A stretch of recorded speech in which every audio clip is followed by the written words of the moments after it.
Jokowi itu kan ketika menjadi presiden ada 2 kontestasi pilpres yang dia ikuti. Di NTB itu dia kalah 2 kali itu. Iya, kalah terus. Tapi kalah kenapa sekarang yang membela dia adalah dari seorang pemuda yang merupakan pemuda yang berasal dari daerah di mana Jokowi kalah gitu. Ini kan menarik sebenarnya. Dian Sandi berasal dari Lombok Tengah. Jokowi ini setelah menjadi presiden kembali ke Jawa Tengah. Iya. Dian Sandi ini dia kemana-mana sendiri anak ini. Iya. Bahkan kemarin sempat tidak minta didampingi pada saat tahap penyelidikan. Jadi dia solo gitu. Saya bilang berarti solo itu adalah kamu, Dian. Saya bilang gitu. Solo itu juga singkatan. Sandi orang Lombok.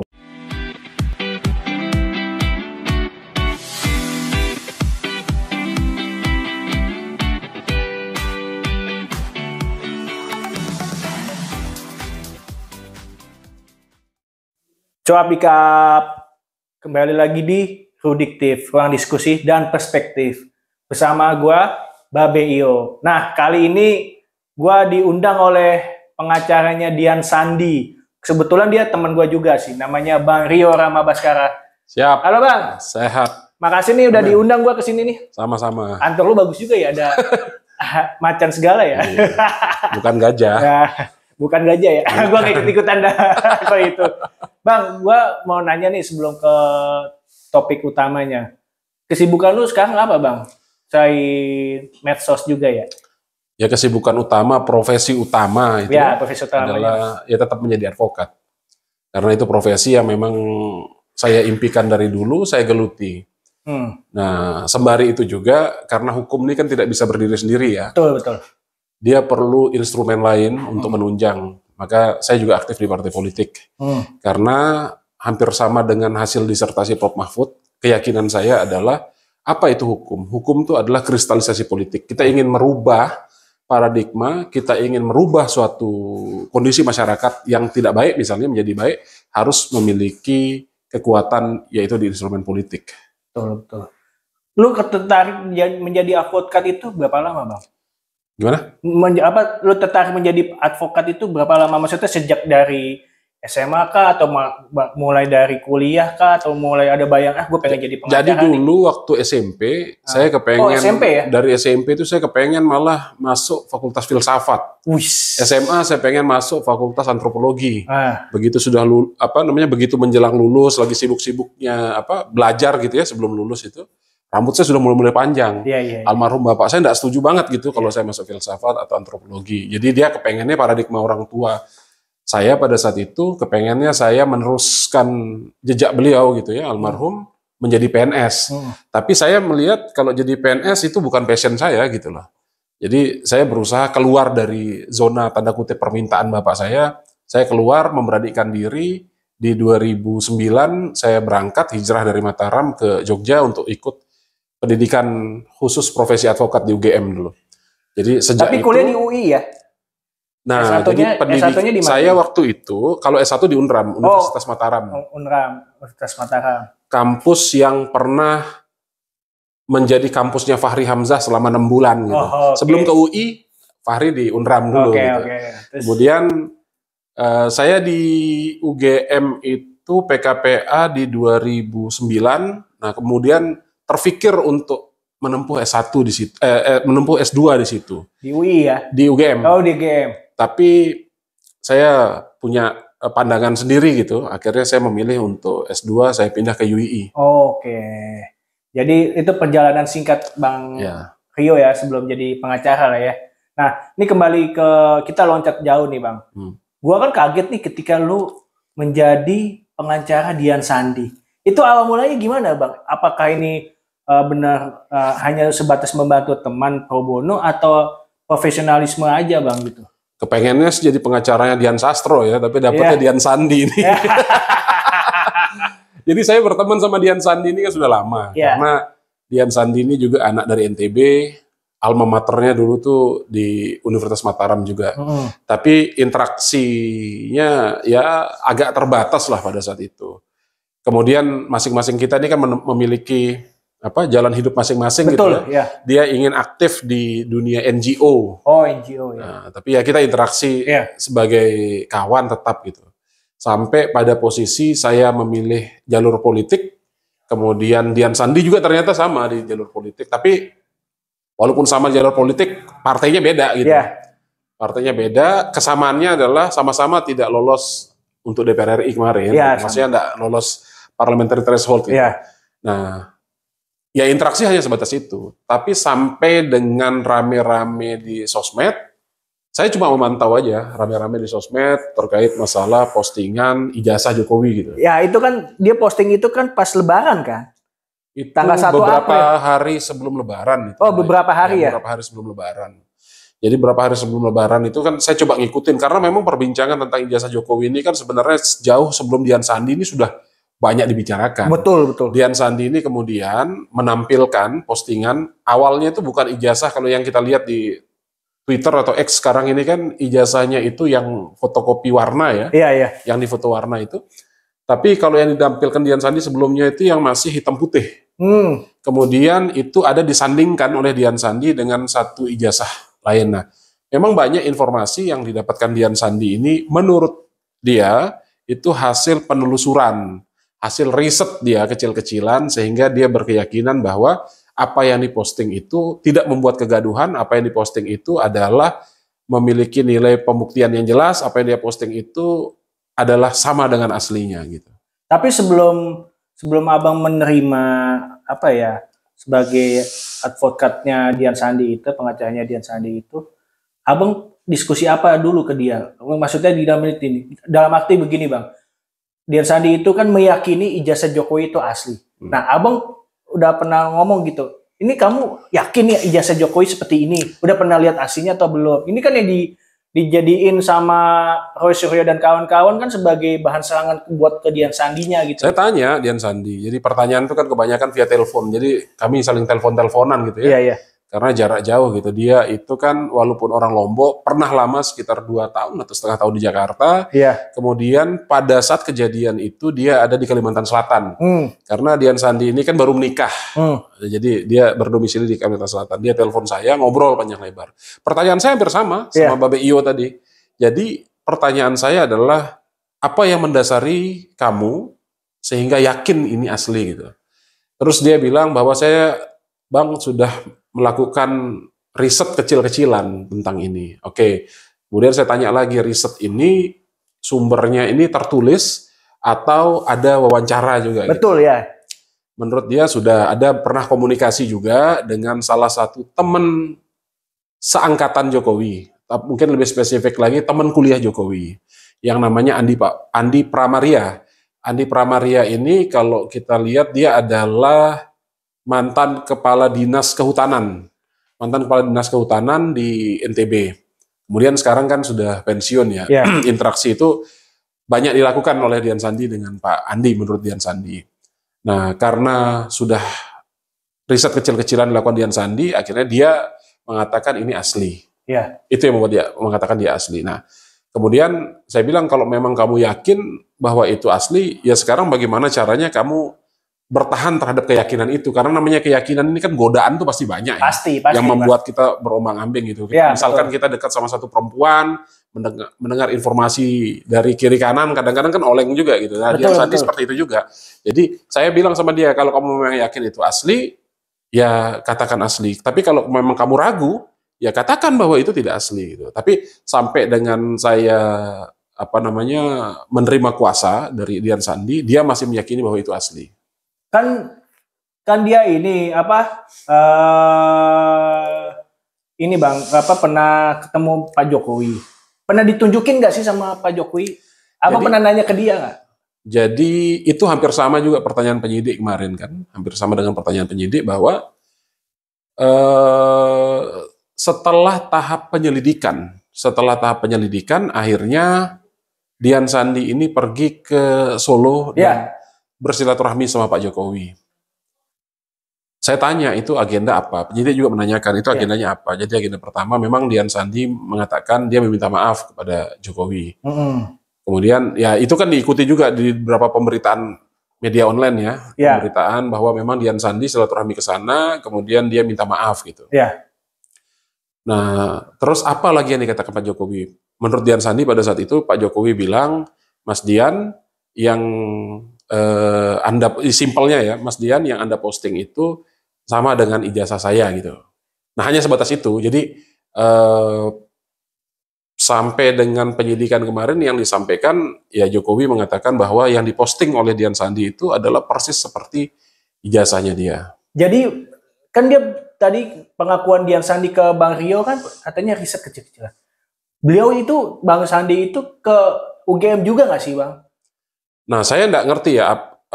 Maksudnya saya tidak mendalami sampai sedetail itu. Apakah metode penelitian dia itu apa sumber primernya, sekunder, dan tersier yang dilakukan sama Dian Sandi ya. Tapi saya mendapatkan informasi langsung sebagai kuasa hukum bahwa dia sudah melakukan riset kecil-kecilan.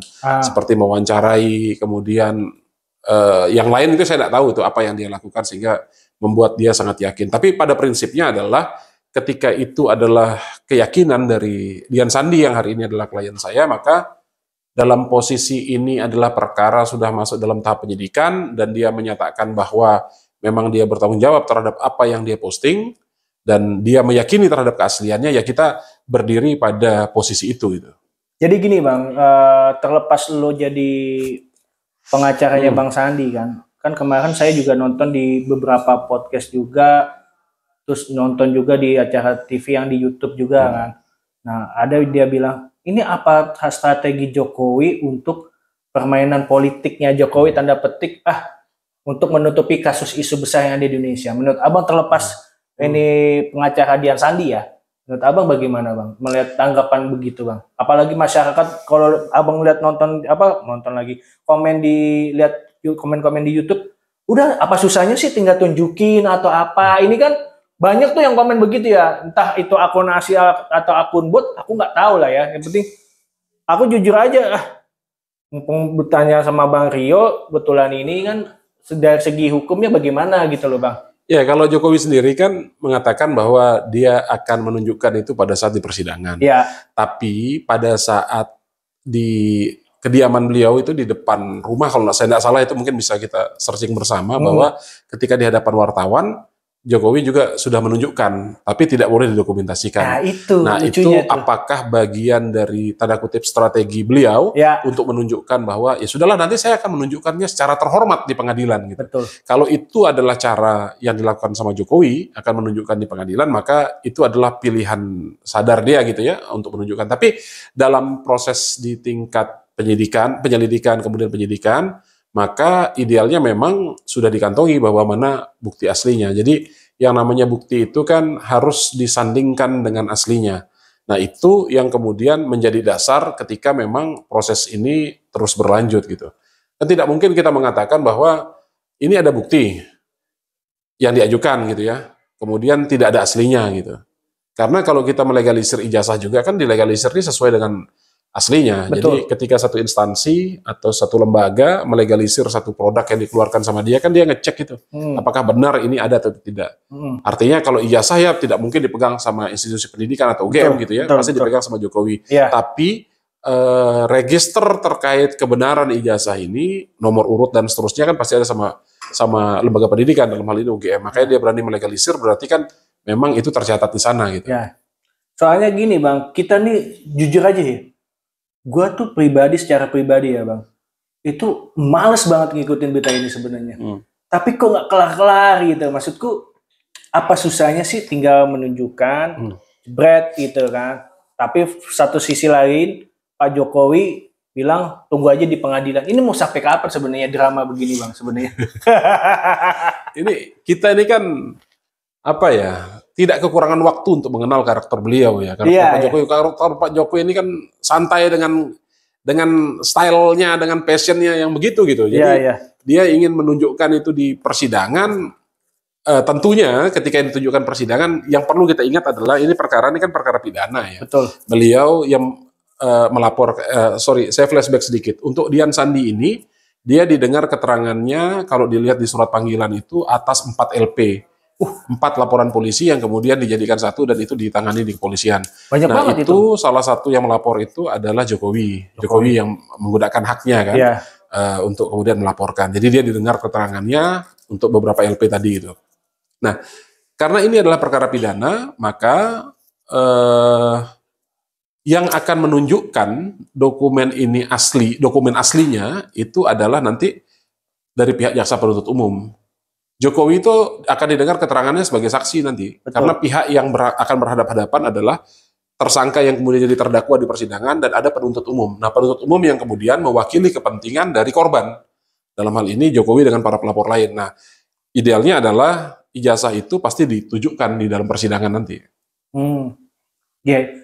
Jadi ini aku juga mau tanya gini Bang, bedanya gelar perkara biasa sama gelar perkara khusus apa Bang dalam kasus ijazah Pak Jokowi ini Bang? Ya kalau untuk ya namanya permohonan gelar perkara, biasa mungkin yang dimana itu ya sama seperti gini. Dari tahap penyelidikan ini adalah mengumpulkan bukti sebanyak-banyaknya gitu ya. Apakah ini ada peristiwa pidana atau tidak. Nah, ketika ada peristiwa pidana, maka itu kan digelar dulu dari penyelidikan, kemudian menjadi penyidikan. Ketika sudah tahap penyidikan, simpulannya adalah bahwa di situ ada perbuatan pidana. Siapa tersangkanya, maka itu akan diberproses lagi dalam tahap penyidikan. Tapi proses yang berjalan terus ini tetap harus menjunjung tinggi asas bahwa siapapun tidak bisa dinyatakan bersalah sebelum ada putusan terhadap dia. Jadi presumption of innocence itu tetap harus harus ditumbuh kembangkan. Maksud saya itu sebagai sebuah pembelajaran bahwa siapapun nanti yang menjadi tersangka tidak bisa dinyatakan dia langsung bersalah karena kita masih butuh proses untuk kemudian bersalah itu nanti vonis pengadilan gitu ya. Siapapun tersangkanya gitu. Itu. Nah, itu yang gelar perkara yang biasa ya. Kalau gelar perkara khusus seperti yang diminta sama kawan-kawan di berita itu yang saya lihat kan karena menganggap bahwa laporan yang terjadi atau penanganan yang terjadi ini kan sedang tanda kutip tidak baik-baik saja sehingga mereka ingin supaya dilakukan gelar perkara karena dalam gelar perkara yang dianggap biasa tadi tidak melibatkan mereka. Jadi dia minta untuk sama-sama dilibatkan di situ. Tapi apapun itu ya silahkan saja itu digunakan haknya. Kan dia bisa mengajukan permintaan untuk gelar perkara khusus misalnya dia melewati biro wasidik misalnya. Dia bisa mengajukan permohonan, cuman kan nanti otoritas apakah dikabulkan atau tidak nanti otoritas dari kepolisian gitu. Dalam gelar perkara khusus tuh Dian Sandi waktu itu datang nggak sih Bang? Apa enggak? Emang nggak diundang ya? Gelar perkara khusus? Iya, gelar perkara khusus yang waktu itu kan ada yang bagian timnya Rismond dan kawan-kawan datang gitu loh. Pengecekan ulang apa gitu loh. Ingat kan? Dian Sandi nggak pernah dapat undangan. Ya karena dari sekian banyak laporan polisi itu dan dari panggilan kemarin terakhir di hari Senin kemarin, itu Dian Sandi kan posisinya sebagai saksi. Artinya kalau ketika ada gelar perkara pun dia tidak dilibatkan, karena saksi ini kan hanya menerangkan apa yang dia lihat, dia dengar, dia ketahui atau dia alami gitu. Yang kemarin Selasa kemarin Abang ngomong di Kompas TV itu acara penyidikan Senin mungkin, Senin. Selasa. Senin. Dian Sandi itu apa dia ditanya? Jadi hari Senin itu jam 10 saya datang mulai sekitar 10:30, kemudian itu sampai dengan jam 4:30 lah ya. Iya, hampir 6 jam jadi, lah ya. Ya, jadi karena itu masuk dalam tahap penyidikan, ya kurang lebih hampir sama juga dengan yang ada di tahap penyelidikan gitu ya. Cuma memang ada beberapa pertanyaan yang harus dilengkapi. Ya kisarannya, ya saya bisa bilang mungkin kalau persentase 0 sampai 100 itu ada ya 20% lah itu pertanyaan-pertanyaan baru. Salah satunya adalah setelah kemarin rame-rame, Dian Sandi ini kan pergi ke Solo. Ya. Nah, apa yang dilakukan di sana? Nah, itu sudah dijawab dengan baik. Tidak ada satupun yang tidak dijawab sama Dian Sandi gitu. Jadi dia menyatakan apa pada saat ke Solo dia sudah ngomong bahwa minta maaf pada Pak Jokowi, kemudian ya sisanya diskusi cair dengan Jokowi gitu. Enggak, soalnya kan biar bagaimanapun Dian Sandi ini kan kader PSI ya. Dia kok harusnya kan kayak begitu, internal partainya dia harusnya membackup dia secara advokasi dong. Yeah. Kan sedangkan dengan Abang ini kan udah beda partai, ya hanya pertemanan biasa, kepedulian Abang aja gitu kan. Nah, saya melihat kok kayak ditinggalkan sendiri gitu Dian Sandi sama partainya. Menurut Abang gimana ini? Ya, saya nggak bisa ngejudge gitu ya. Jadi mungkin Dian Sandi ini kan memang dia kalau ceritanya ke saya, dan saya kenal dia dulu adalah ketua DPW PSI NTB, Dewan Pimpinan Wilayah untuk skala provinsi. Kemudian dia menjadi wasekjen kalau nggak salah di DPP PSI gitu. Nah saya juga sempat tanyakan, Saya bilang kalau misalkan kamu minta untuk diadvokasi ke saya coba tanya dulu teman-teman PSI gimana nih mau backup apa enggak? Dia bilang, enggak, saya mintanya abang gitu. Nah, saya ngelihat oke, berarti gini sambil guyon sama dia kan sering bercanda gitu. Saya bilang Jokowi itu kan ketika menjadi presiden ada 2 kontestasi pilpres yang dia ikuti. Di NTB itu dia kalah 2 kali itu. Iya, kalah terus. Tapi kenapa sekarang yang membela dia adalah dari seorang pemuda yang merupakan pemuda yang berasal dari daerah di mana Jokowi kalah gitu. Ini kan menarik sebenarnya. Dian Sandi berasal dari Lombok Tengah. Jokowi ini setelah menjadi presiden kembali ke Jawa Tengah. Iya. Dian Sandi ini dia kemana-mana sendiri anak ini. Iya. Bahkan kemarin sempat tidak minta didampingi pada saat tahap penyelidikan. Jadi dia solo gitu. Saya bilang berarti solo itu adalah kamu, Dian. Saya bilang gitu. Solo itu juga singkatan. Sandi orang Lombok disingkatnya Solo. Jadi memang ada berapa cocok kali ini cocologinya Bang. Berapa kesamaan lah dengan Jokowi ini. Dari postur dia agak mirip kan, dengan style dia, dengan kesederhanaan dia. Ini anak ini sederhana banget gitu ya. Jadi saya lihat nih ini Jokowi banget, Jokowi versi NTB gitu ya. Cocok logi banget itu Bang, menarik sih. Sebenarnya gue gini Bang, karena gue pengen tahu endingnya ini bagaimana sih Bang terkait kasus Jokowi ini di jasa ini kan, yang harusnya dibikin simpel jadi bikin ruwet gitu loh. Itu yang kadang apa ya, bukan gue doang Bang, maksudnya masyarakat sampai lah ini kan ada hal yang lebih urgent gitu ketimbang ngurusin ijazah Jokowi gitu. Lagi ada kasus dibilangnya ada kriminalisasi politik inilah, Tom Lemong sama Hasto segala macam. Ada yang jauh lebih penting itu. Ya karena memang Indonesia ini kan tidak pernah kekurangan isu sebenarnya. Betul. Masuknya isu ijazah ini kemudian tidak meninggalkan isu-isu yang lain. Isu Hasto Sekjen PDIP, kemudian Tom Lembong, kemudian Seritek. Ada isu ini kan tetap banyak gitu. Nah, tapi kenapa mayoritas masyarakat Indonesia dan mayoritas penduduk internet apa istilahnya warganet netizen konsentrasi ke Jokowi karena Jokowi ini adalah sosok yang fenomenal gitu dari awal. Begitu dia nawaitu untuk berpolitik dia fenomenal nih. Begitu dari Solo, kemudian di DKI, kemudian jadi presiden kan dia fenomenal dan dia menjadi orang nomor 1 di Indonesia. Jadi konsentrasi lari ke sana memang ya sudah selayaknya memangnya konsentrasi. Tapi itu saya setuju dengan Mbak Bio tadi bahwa kita tidak boleh melupakan isu-isu lain gitu. Betul. Karena Indonesia ini tidak pernah akan kekurangan terhadap isu gitu ya. Jadi kita harus tetap berdiri kepada mengawal isu-isu yang ada gitu. Jangan hanya karena ijazah Jokowi gitu. Iya benar. Soalnya kadang isu ini kan, isu ijazah Jokowi palsu ini kan udah dari 2019 apa? Jauh sebelum itu kayaknya. Yang Suginur juga di penjara kan, atau Muhammad Taufik apa siapa? Bukan Muhammad Taufik, Pak Bambang. Bambang ya. Ya Mas Pak Bambang itu kan. Itu kan waktu itu juga udah bilang katanya mau disediakan di pengadilan, tapi sampai detik ini kan belum diserahkan juga sama Pak Jokowi juga kan faktanya kan.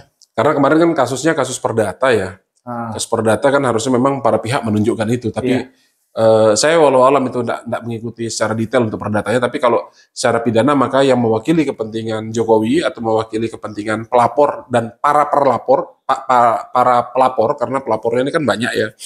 Itu nanti kan jaksa. Harusnya jaksa yang bisa menunjukkan. Kalau kita mengatakan ini asli, maka kita harus tunjukkan mana yang membuat dia menjadi asli gitu. Kalau misalkan ini kopi ini adalah asli, maka pasti ada aslinya. Karena yang namanya menunjukkan asli itu kan ada pembanding gitu.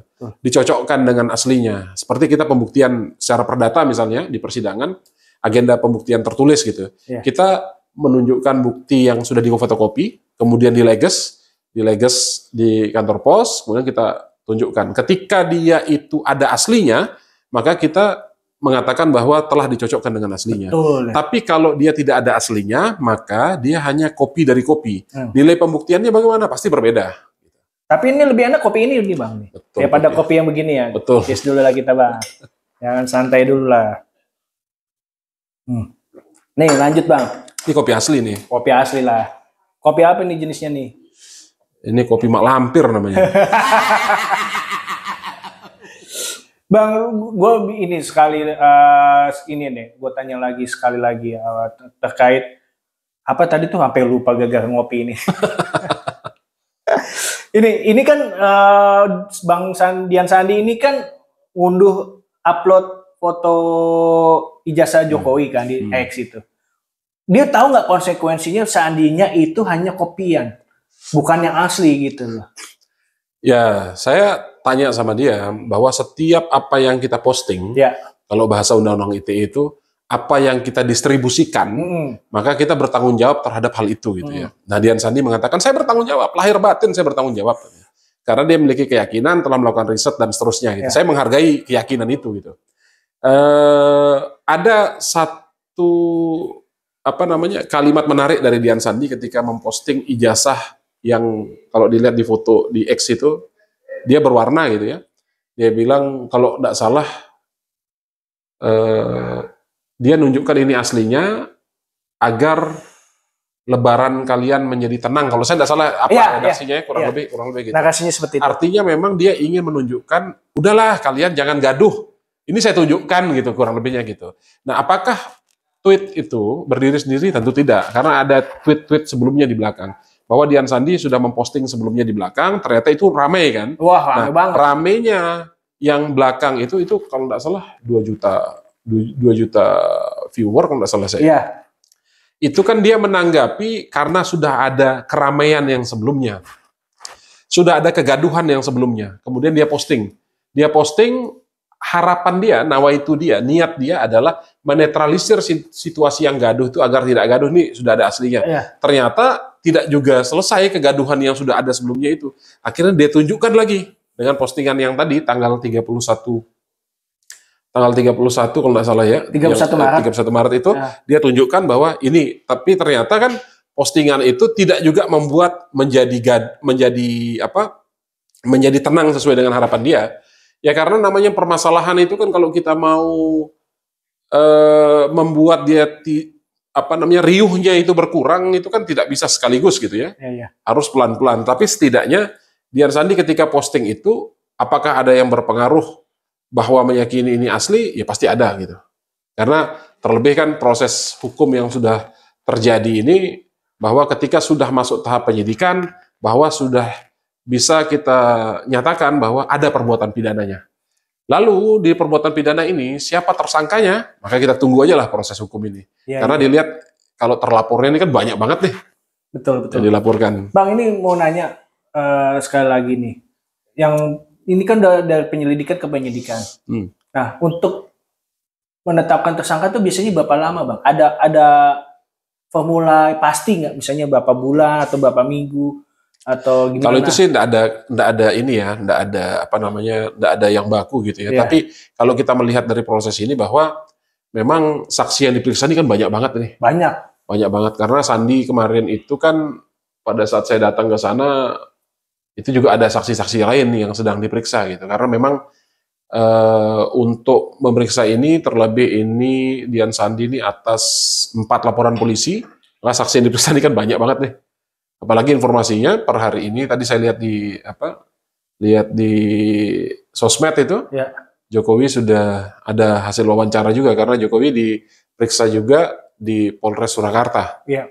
Artinya memang ini semakin mengerucut lah ya dari tahap penyidikan ini sudah mengerucut, tinggal kita tunggu dalam beberapa waktu ke depan siapa sebenarnya tersangkanya gitu.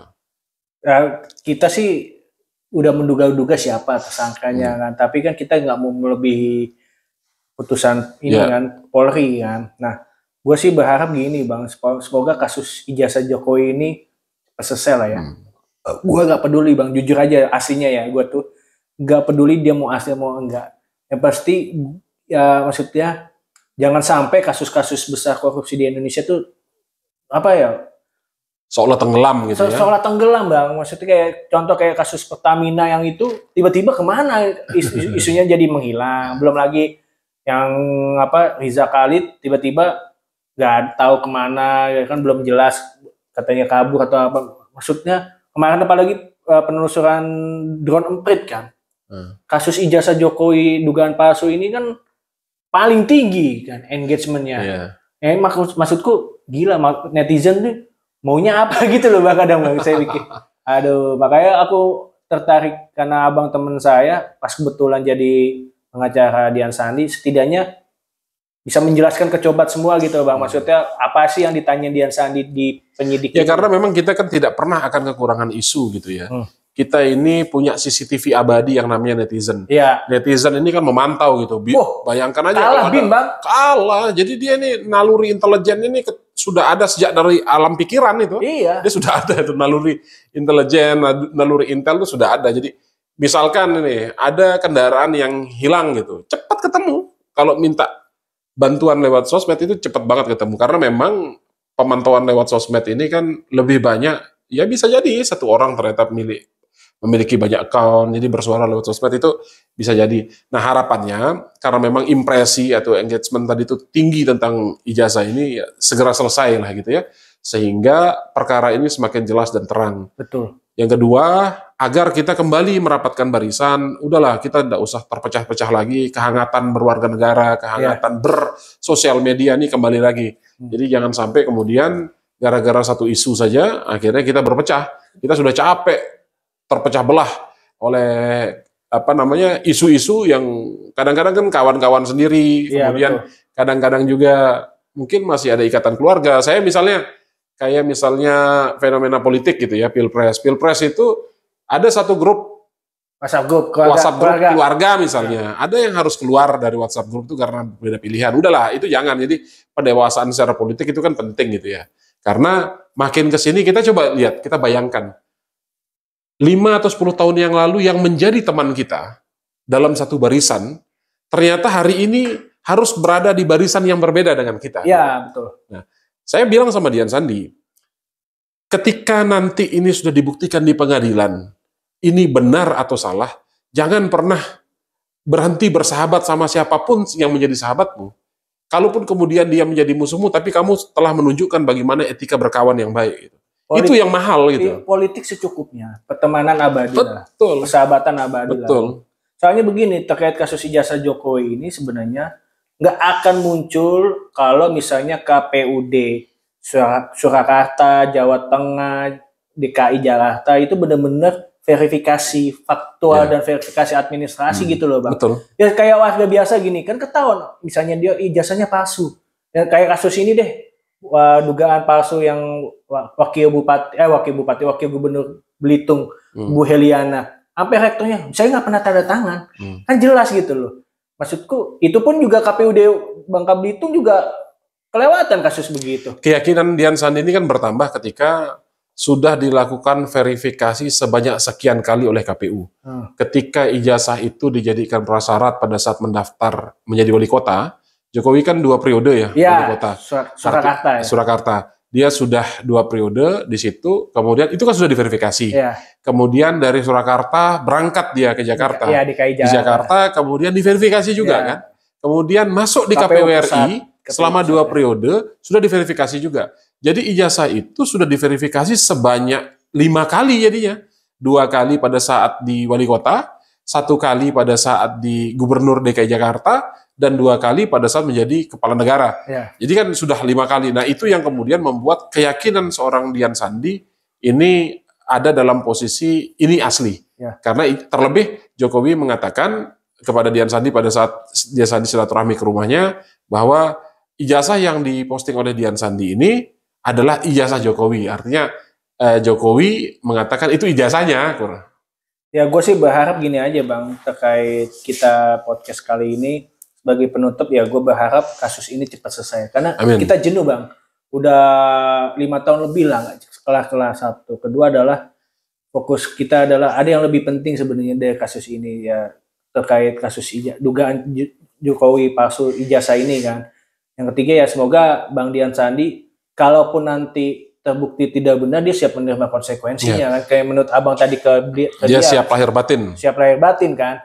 Nah kalaupun dia benar ya berarti ya menurut kata Roy Suryo kalau ini benar asli ya udah stop gitu kan. Kita pegang janjinya mana yang antara Roy Suryo dan kawan-kawan atau Dian Sandi dan kawan-kawan, apa Pak Jokowi dan kawan-kawan. Dian Sandi juga sudah mengatakan bahwa saya tidak akan mundur 1000 langkah pun. Bahkan saya akan maju 1000 langkah. Ketika ini saya sudah benar. Mantap. Dan ini memang semangat dari seorang Dian Sandi yang apa namanya, yang orangnya tuh imut, kecil gitu ya, kecil. Tapi memang nyalinya nih agak besar juga. Jadi kemana-mana anaknya sederhana, sendiri gitu ya. Kemana-mana. Bahkan dia bilang, kalaupun saya sudah dinyatakan ternyata saya yang bersalah, saya akan wakafkan waktu saya untuk berjuang di sini. Jadi dia menyatakan, saya tidak punya niat sedikit pun untuk mempermalukan Jokowi.